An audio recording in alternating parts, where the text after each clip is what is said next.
வணக்கம். முருகன், திருநெல்வேலி.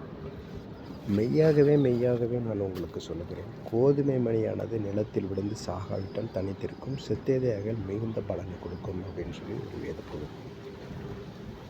ஒரு கோதுமை விதை வச்சுருக்கீங்கன்னா கைக்கில் வச்சுக்கிட்டே இருக்கீங்க அப்படின்னா அது பெரிய பலன் தராது. அது பூமியில் போடணும். பூமியில் போடும் பொழுது தான் அது மிகுதியான பலனை கொடுக்கும் அப்படின்னு சொல்லி வேதம் சொல்லுது. கோதுமை மணி மட்டும் இல்லை, பணம், அன்பு,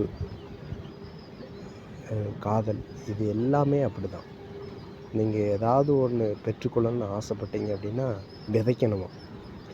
ஏதாவது ஒரு சீடு, ஒரு இடத்த பார்த்து, ஒரு நிலத்தை பார்த்து, நிலம்ன்றது பூமியில் பச்சலான மனுஷங்களுடைய இருதயத்தில் ஒரு ஒரு ஆளை லவ் பண்ணுறோம் அப்படின்னும்போது நம்ம காதலை இன்னொருத்தட்ட சொல்கிறோம். அப்போ அந்த காதலை சொல்லும் பொழுது அது ஒரு பெண்ணோ ஒரு ஆணோ அவங்கள்ட்ட சொல்லும் பொழுது அதை அக்செப்ட் பண்ணிக்கிறாங்க.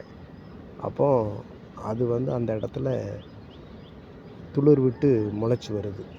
ஒரு விதை எப்படி முளைச்சி வருதோ அதேமாரி காதல்ன்றது முளைச்சி வருது. இதைத்தான் சொல்லுது. கோதுமை மணி எப்பொழுது பூமியில் விதைச்சி பலன் கொடுக்கறது போல் உங்களுடைய எதை பெற்றுக்கொள்கிறதா இருந்தாலும் சரி, இதுதான் முறை.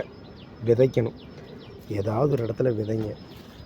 உங்களுக்கு பண தேவைகளாக இருந்தால் பணத்தை விதைங்க, சுகம் தேவையாக இருந்தால் சுகத்தை விதைங்க, காதல் தேவை இருந்தால் காதலை விதைங்க.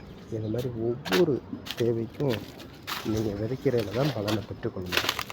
விதைங்க, பலனை பெறுவீர்களா. Okay, God plus.